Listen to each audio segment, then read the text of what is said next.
Sounds great. See, all right. Sharing my screen, testing the audio. Audio test one, two, three. Um, and screen test. Let me know if you can see the screen as well, everybody. Good to have you here. Video is working. Welcome to the coaching calls for April. It's April 13th. All trading involves a substantial risk of loss. Past performance is no guarantee of future results.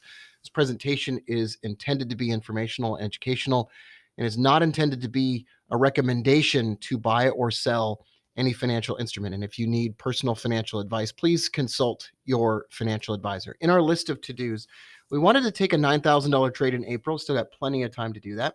We wanted to take a few $1,000 trades. I've got some updates on that today. And I wanted to make sure you were learning to plan and take trades for yourself. Today, in addition to, at the very beginning, walking through some of the trades that we have and are closed and whatever else, I want to talk about the strike zone pattern, previously known as the launch pattern. And Scott and I are going to be doing a bunch of work together on that. So, with no further introduction, I want to walk through some trades that are going on. I want to talk a little bit about the ones I closed. A Sleep Number, I closed that for $1,160 gain. So there's almost no cash in the bank. The stock's in a downtrend. It printed a bullish profit circle today. So I got out and took the money. I think there's plenty of downside potential in this. If you have this trade together with me and you decide that it's right for you to keep it, I can't tell you exactly what's right for you. I'm telling you what I did and what was right for me. I never intended for this to be a $9,000 trade or a $57,000 trade. This was always intended to be a bounce off of the monthly pivot. It was an anticipatory trade, which more and more it looks like some of those are some of our best ones. And that will require us to kind of reflect upon how we do things most effectively for the purpose of making money. Remember, my goal isn't to follow rules. My goal is to make money. And if we were playing the game of tennis, we would have to, as Scott would love me to use this analogy, we have to stay within the boundaries of the court, and we have to hit the serve within the boundaries of the court, and we have to turn the serve over to someone else when they've won the point or whatever, and we have to give up the entire match when the game is over. Like, where there are rules, but within the boundaries of the tennis court, we can put as much spin on the ball as we want. We can rush the net if we want. And this trade was an example of me rushing the net, like pushing my advantage and jumping in on something maybe before it even fired off the actual trade. And so we're still playing the same game we were always playing. We're just putting some spin on things. And I know that makes some of you uncomfortable. And I think trading successfully makes me uncomfortable sometimes too. And with that said, I'm going to go ahead and let you know that I'm closed. It's probably already filled by now. Price is even at a better price than it was before. FLGT, this was suggested to us by Jeff. I bought it for $11.66. I bought 1,000 shares. I closed it. I put an order in to close it. I think it's probably closed by now. So I no longer have FLGT. It's trading at $12.10 right now. So it's even better than that price. There's not a lot of insider buying. I wanted my margin back. I wanted my $11,000 back. Maybe there's a ton of potential in this. We already hit this month's pivot. It's in a downward trend.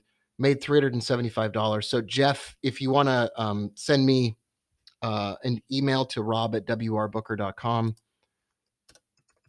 and give me your Venmo or some other way that I can send you $100.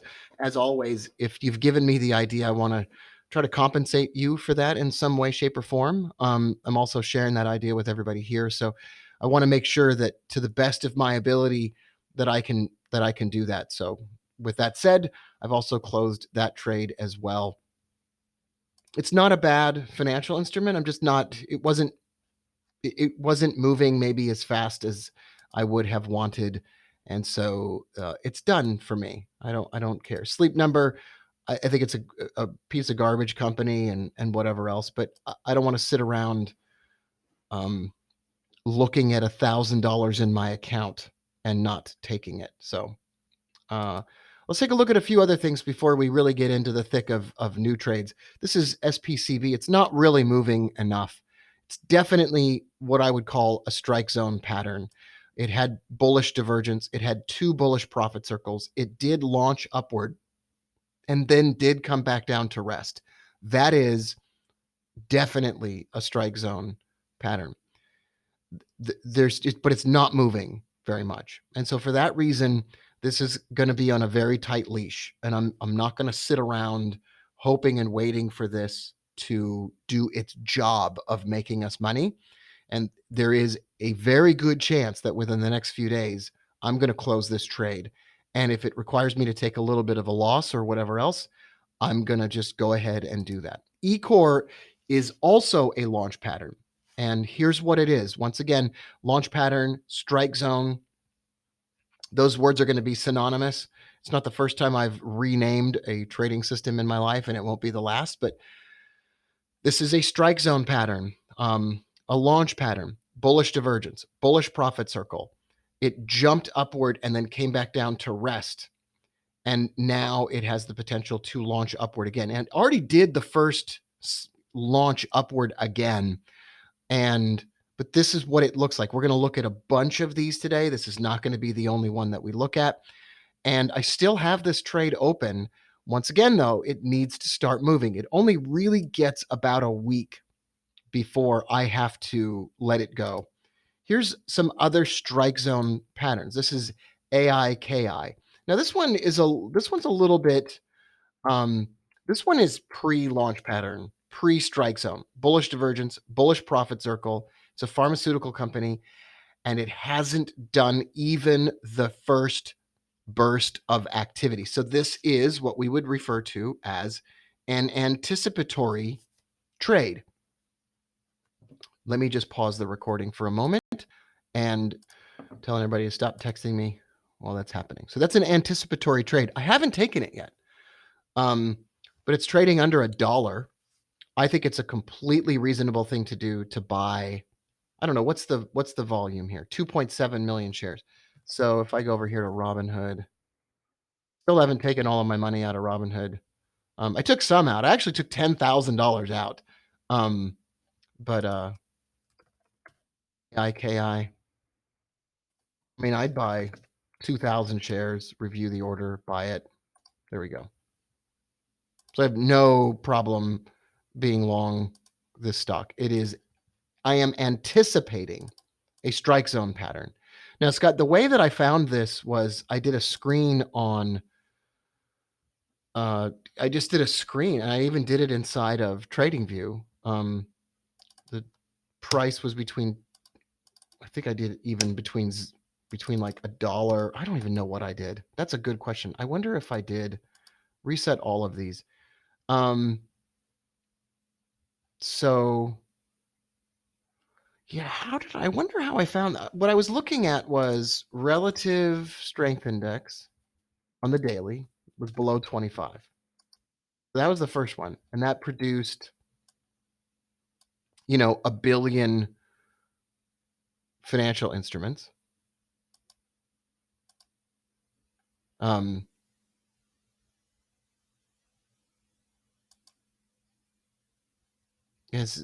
This is how I started to find them. So I looked for financial instruments that were trading under $10, under $7, that on the daily had the relative strength index under 14. And what I started to then do is then look at financial instruments that had all those conditions, but then jumped up and had a really, really big day. The other way that we start to look for those is look at the percent gainers here. Like this works. This is a great example of something that has begun to launch and is ready to come back down now. And then once it comes back down, ready to maybe take off. Okay, so we'll go back over to my strike zone. MBRX. So it jumped up, came back down to rest, and Scott, it came back down to rest right on the weekly pivot. So bullish divergence on the 4-hour, bullish profit circle, came back down after launching upward down to rest on the weekly pivot, and that creates what I call a strike zone or a launch pad. This is likely to have a significant additional move upward. It's already started to move, and I absolutely just love that one. ICD is another one. It jumped up and hasn't really come back down. This is a drilling company. I'm not sure we'll ever get a chance to even enter that trade. This is MIST. This is potentially going to launch. Bullish divergence, bullish profit circle. This is potentially going to jump. This is Milestone Pharmaceuticals. I almost feel like every single pharmaceutical company has so much potential. This is NNBR. This was on the strike zone watch list that I sent through. It's already up a ton today, just a whole bunch. It's up 81% today. Never even got the chance to enter it. It was on a strike zone watch list and it just launched. I don't know what time of the day today it really took off on the open, just right away on the open. And STG, it's too thinly traded for me really to find a trade on here. But I'm anticipating a move on this one. So I took the trade on AIKI. I'm long 2,000 shares. I'm long at least 1,000 shares of MBRX. Yes, I'm long 1,000 shares of MBRX. And there are others yet to go. The strike zone pattern is the launch pattern. 4-hour chart, bullish divergence, bullish profit circle, takes off upward, comes back down and rests on a pivot, a monthly or a weekly, and that's the buy trade. There's also sort of the pre-launch pattern, which is anticipating that what we were anticipating the trade, anticipating that launch is coming, that first move is coming. And that's what I would be doing here on Aikido Pharmaceutical. I don't know anything about this company. I'm not even in every single one of these instances, I'm showing complete disregard for the financials and the fundamentals, and I'm focusing completely on the technicals. Now, I don't have a problem with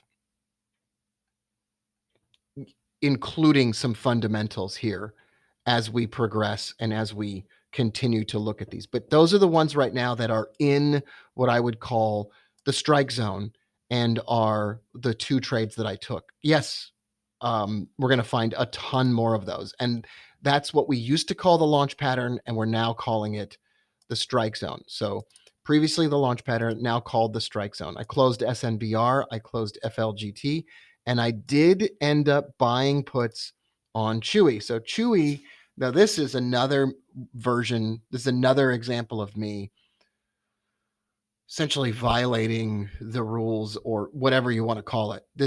We've talked a bunch about Chwy. I can't even show you anything more than one bearish profit circle on a 1-hour chart. Can't even show, I can't even prove to you that it's worth taking, but I'm not going to take any trades in secret. There's zero chance that I'm going to trade in secret or not tell you what I'm doing. So I sent you a Telegram messenger message first that I was really interested in buying puts on Chwy. And now is our conversation. Here we go. Let me show you what I'm looking at. I love the $41 17th of July puts. It's a counter trend trade. It's a super early entry. There's no divergence even on the 4-hour. There's no divergence even on the 1-hour. It's not really an entry according to any system that I say we use. I bought the $41 calls for $5.30. And I understand that you might not like that I broke the entry rules. And so in this case, I'm not asking for, well, basically in every case, I'm never asking you to take the trade with me. But I this is one of those times where I'm not even playing the game of tennis. Like I brought a basketball to the tennis court and then I shot for a 3. I mean, like I'm not even really playing, but I took it and I want you to know that I did.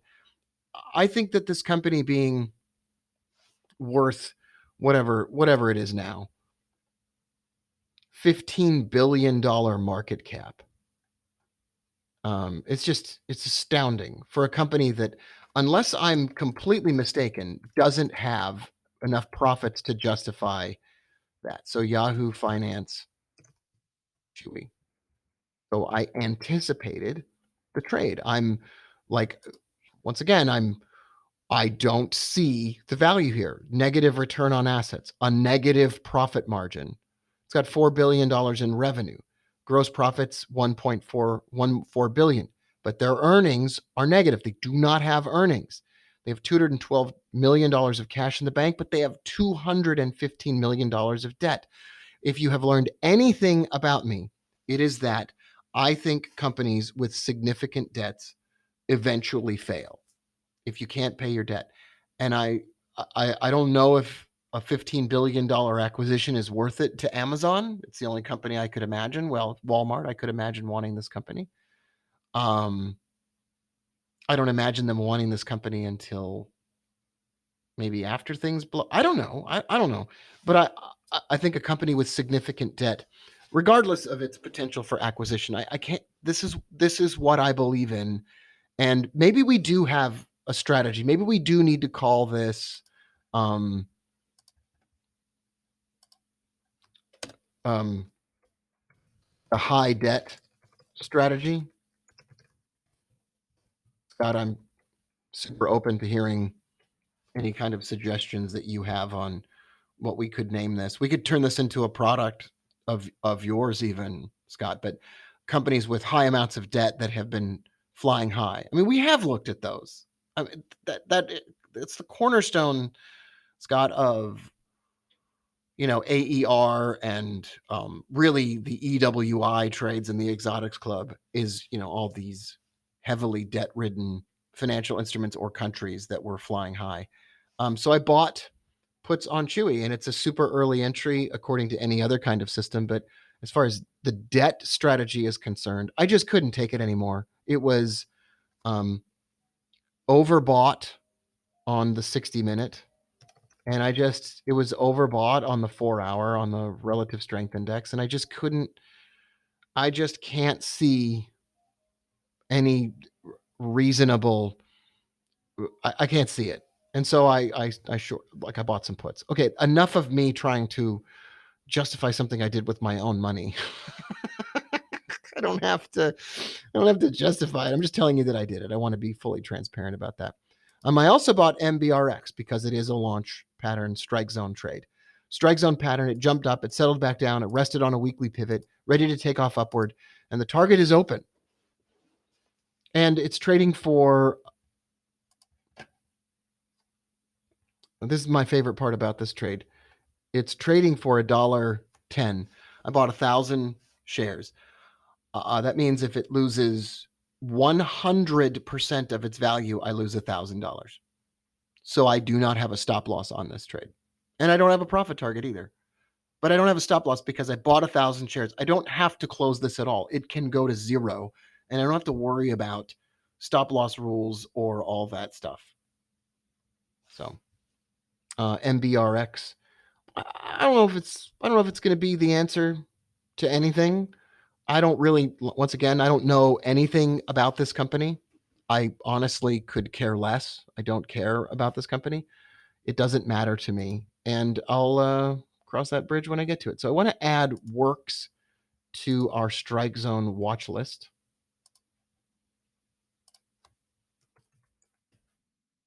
Because it jumped up so much today. And we'll see if this can drop back lower. We'll see if we can get a move back lower. It has orders for 2 million coronavirus testing kits. Unlikely that we're going to be able to ever get into this trade in any meaningful way, but might as well put it on the list.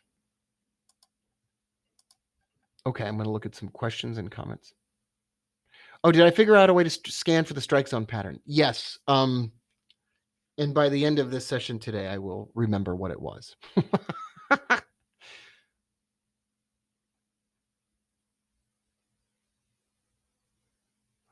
Anonymous attendee says, I understand that we're responsible and trading involves losses, but shouldn't we focus on our rules, you including, since some people follow your steps?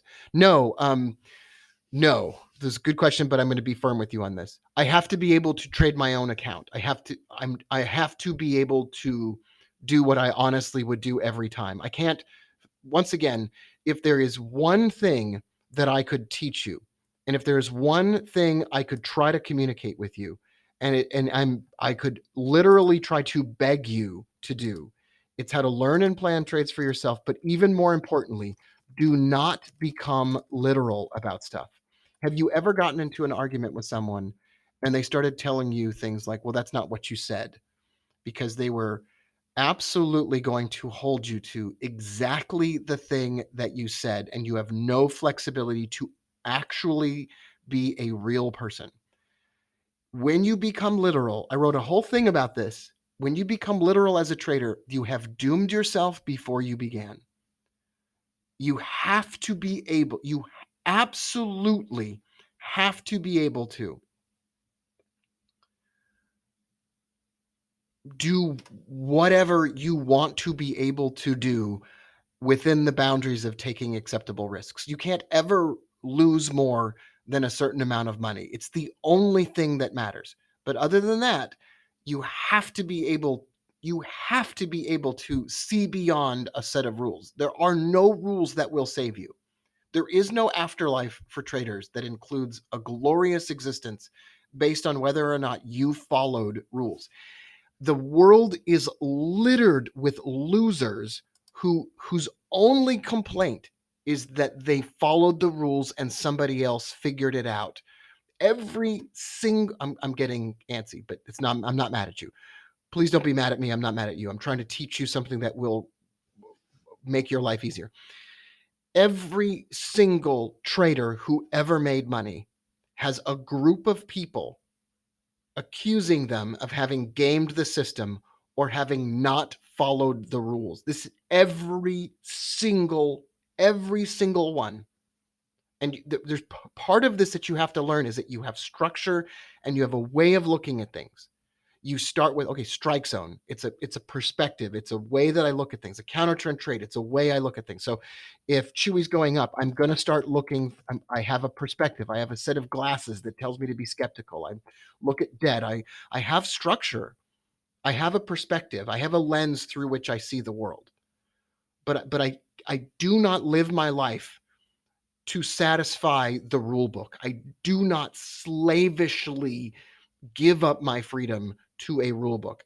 You cannot do that. You have to allow yourself to anticipate a trade. You have to become creative as opposed to being literal. You could not keep a job anywhere in the world today if you don't think creatively. You have to be able to think on your feet. So the first answer is I will do whatever I want, and you should not be following me. You should be following the structure. First of all, I cannot tell you what to do in your account. You have to learn how to do it. And the second thing I would want to teach you is you have to become able to see outside the boundaries of rules. There are no rules that will save you ever. They do not exist. It's been a religious holiday season, so I will just use the example of Jesus Christ. He was literally accused throughout his life of breaking the rules as they existed. That is the entire thing. That is the entire reason that they came after him. And every single successful person who changed the course of history or even just simply made money in their trading was accused of having broken either their own rules or done something that they said they would never do. And the only rule I really have, folks, is that I will not allow my account to take a catastrophic large loss.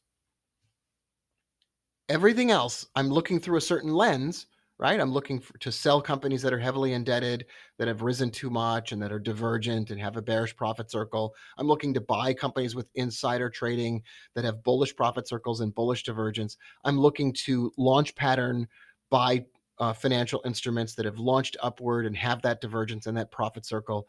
And I'm willing to anticipate that those things are about to occur and accept the responsibility for a loss if it happens.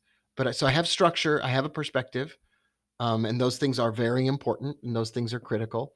But I do allow myself the ability to then, within the boundaries of this game that we play, I sell companies that are gone up too high that have a lot of debt. I buy companies that have insiders buying them that have gone down too low. I love to, this strike zone. I love to find these things. But once again, I'm you're gonna watch me take trades that look different than the rules, but I never I don't know how many times I know I'm just bothering most of you. We're never going to get to the point where I say the rules can save you. It's never going to happen. There's zero chance that that's going to happen ever. You're never going to you can catch me saying something different. You can show me a video where I said something different. Um, I don't know if you can really, but uh, there's no one that I know that is successful at trading that has some kind of rules that have saved them or whatever, except for the money management rules.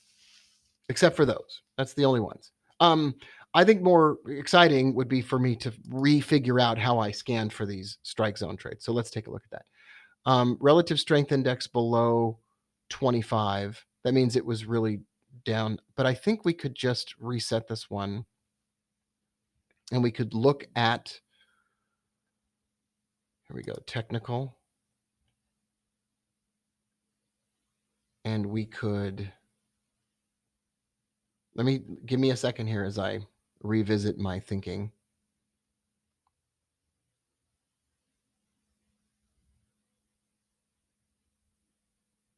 All right, I got it.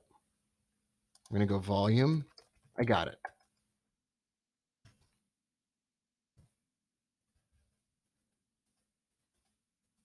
So volume is over 500,000.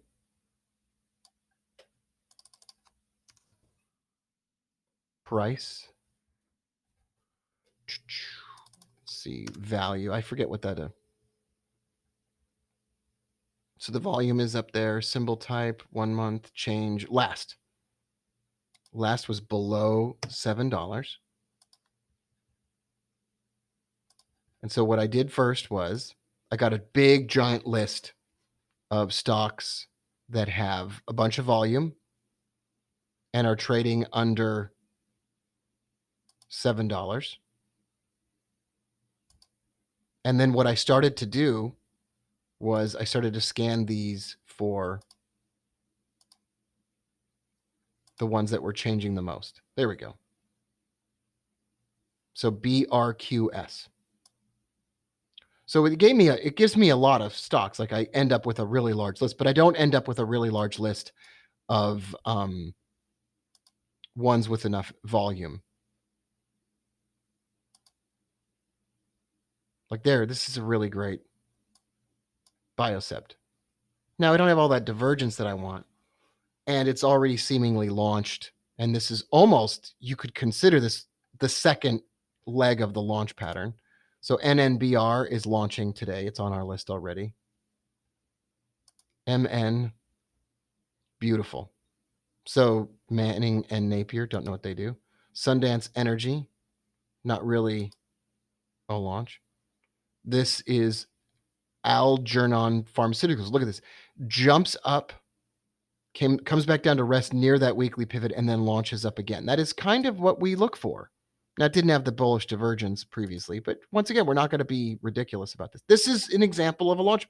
Alpine 4 Technologies jumps up, comes back down to rest, jumps up again, and that's the end of that move. Hopefully, we would get a bigger move than that.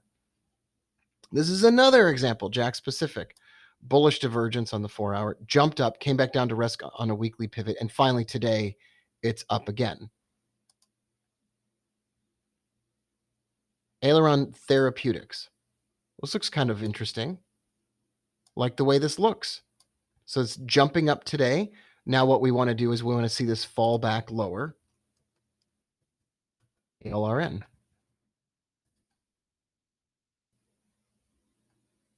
This stock is trading for less than 1 penny. Not an acceptable situation. SGSI. Neptune Wellness Solutions. This looks pretty interesting.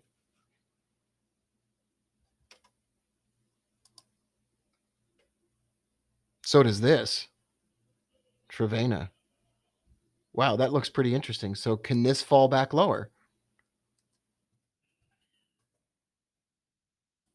There we go. So that's trading for 67 cents a share. Maybe it will come back down to rest at 50 cents a share. It's got the bullish divergence. It's got the bullish profit circle. I would love to see this come back down to rest. Neurometrics. This was a kind of an anticipatory trade. Um, Bullish divergence on the 4 hour, bullish profit circle. It really hasn't even, maybe it took its first jump upward here, and maybe we're already in the second leg of it. Maybe. GPL. Oh, look at Nautilus. Jeez. Some of these ones that we used to have. You remember PSTI? Look at this one today. Remember that? We used to talk about this one.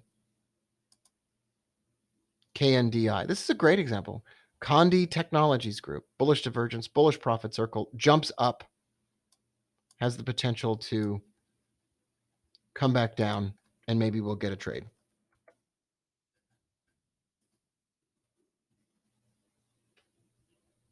Cool Technologies. I think we had this one. Didn't we have this one in the past? I can't remember. MLND, not interested. ULPC, don't even know why that made it on a Sandridge Energy, Midstream Partners, Espresso Group. Now we're only getting into stocks that have been up 22% or whatever. So these ones are not as interesting to me. But I mean, a lot of these have a bunch of upside potential from here and could be very interesting. Wow.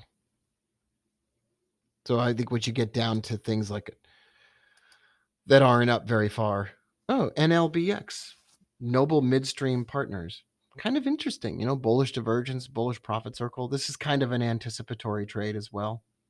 Seems to be, Scott, I mean, there seems to be a ton of potential in some of these, even ones that are up 10%. Something maybe you and I could spend some time talking about, because got a missed pivot, tons of missed pivots above. I wonder if NLBX has any insider buying. Apparently it does. Check this out, folks. So it's got some, I'm on the Bloomberg now, but not a lot of insider buying,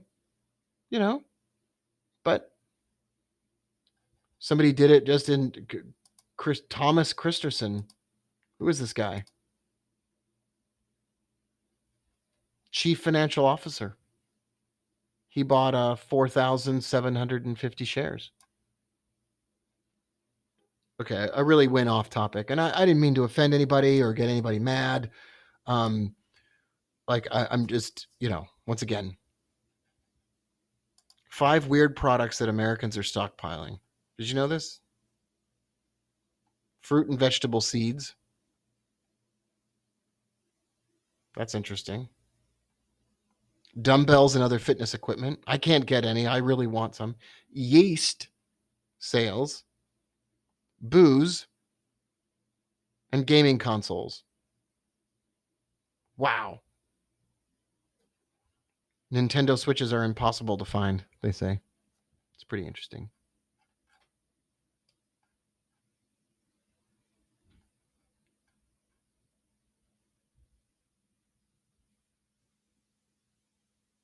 Fritz says, show your trades on a list or so. Right here, buddy. I got you, man. Right here, as we go, every single time. You got it.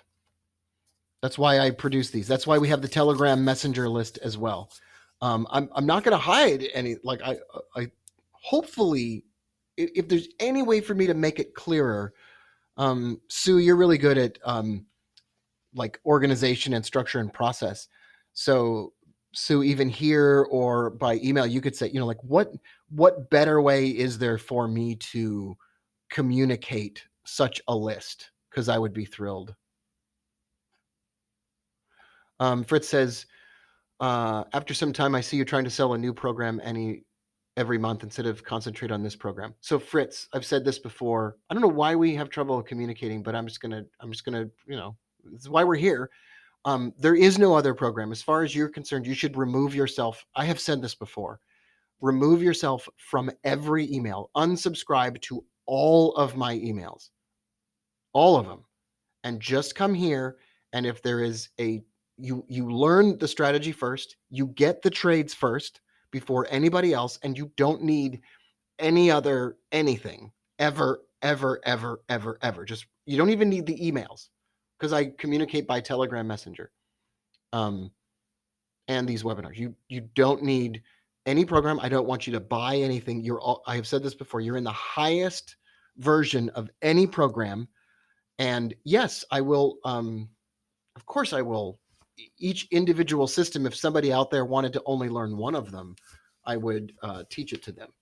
But you know, but you don't have to. You already have access to all of it, so you don't have to. I don't want you to get anything or buy anything, or even I don't even read my own emails, Fritz. I don't even open my own emails. So you shouldn't either, because this is my concentration and this is my focus, and I don't do any sessions like this every day for anyone else. And I don't show anyone else all of the different trades that I take in anything. Um, and if you're talking about small accounts, Fritz, this is perfect. MBRX. It's a perfect small account trade. It's inexpensive. It doesn't cost a lot to take. It has the potential to move significantly. And if it doesn't move, you can always drop it and it won't affect you.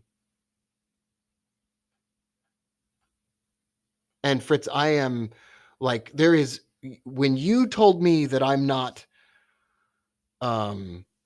being clear enough on the small account, it has been like on my mind constantly, because it's really important to me that we do that.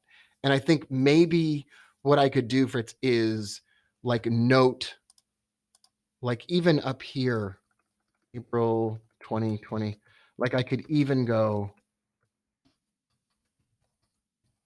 small, like I could even say on these ones, I think this one is particularly good for a small account. I really want to try to concentrate on being clearer about that. Sue says, in my Strike Zone sales webinar, once again, Sue, I think you should go to 0 webinars that I do that are sales related. I have said this a bazillion times. I think you should attend none of them.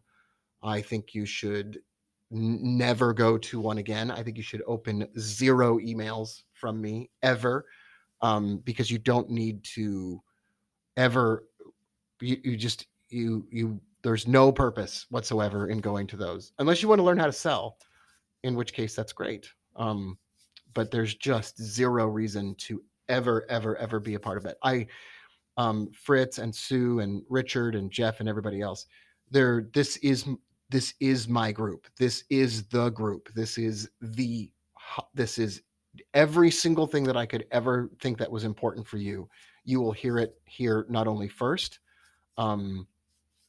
you will hear it here in its most expressed, complete form possible, forever, and ever and ever and ever. And once again, we can't even sell this program anymore, because it concerned folks that I was saying your name on a webinar, and possibly it could be confused for me giving you personalized financial advice for those of you that are residents of the United States. I could do that all I want for those of you that live outside the United States. So not only is this the highest level of anything you could do, it's the only version of it, and it doesn't even exist anymore for anyone to buy at any price. So if you're wondering why I still do webinars and stuff like that, it's because I can't really even do this program anymore. And so everything has to be split off into sections and can't include any kind of webinars where I say someone's name and blah, blah, blah, blah, blah. So, and as far as like the launch pattern being new, this is the first time I've ever codified any kind of structure to it. Although I've probably taken 50 of these kinds of trades over the years, if you go back through my accounts. but never really had a name for it or a structure for it or a chart log or anything like that. Okay. Let's go back over. Let's get focused again. Closed those trades. There's some kind of high debt strategy coming in the future, and once again, we'll talk about it here first. Uber. I wanted to look at Uber today because that was definitely concerning me.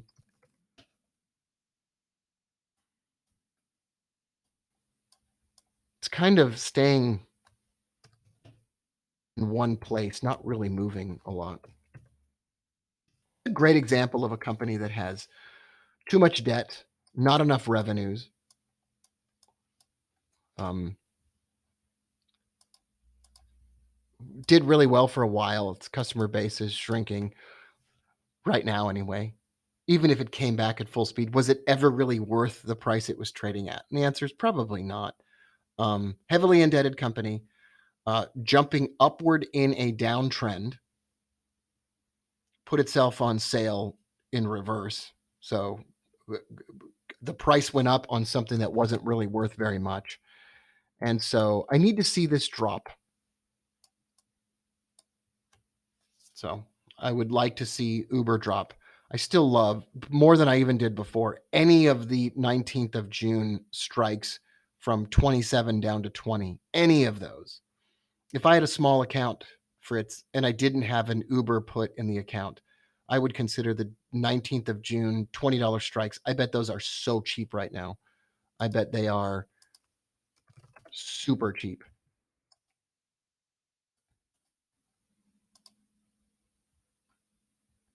Trading for $1.10. It's a pretty great price. And then if Uber goes up instead, those could be closed for a really, really, really, really small loss. So let me just review a couple of things here before we go, and and I'll just put a reminder in. Let's go up to April. April.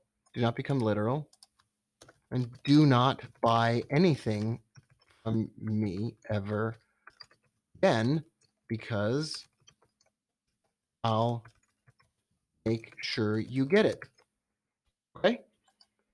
And if I feel like it's important for you, I feel like all of it's important, so I'll always share it with you. And then close. Do better at talking about small accounts. That's really important to me. And also, another goal for me in April would be do better at logging trades, listing trades. Right, if we could do that, we'd be in good shape.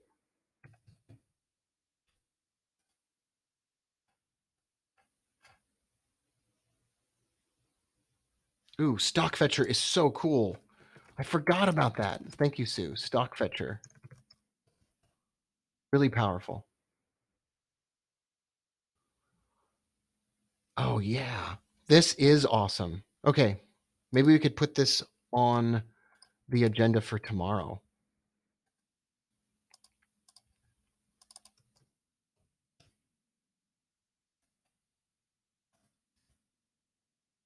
That on the agenda for tomorrow. And then Jeff says, what causes something to launch? Like, so, wow, check that out. Way to go, MBRX.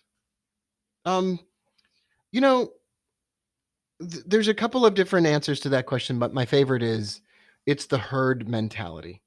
It's my favorite answer to that question, Jeff, is MBRX takes off, it comes back down to rest, and then there's a herd mentality that people go, oh my gosh, do I still have a chance to get in? And remember, smart trend traders buy on a dip. They want to buy it and they wait for it to fall and then they go for it.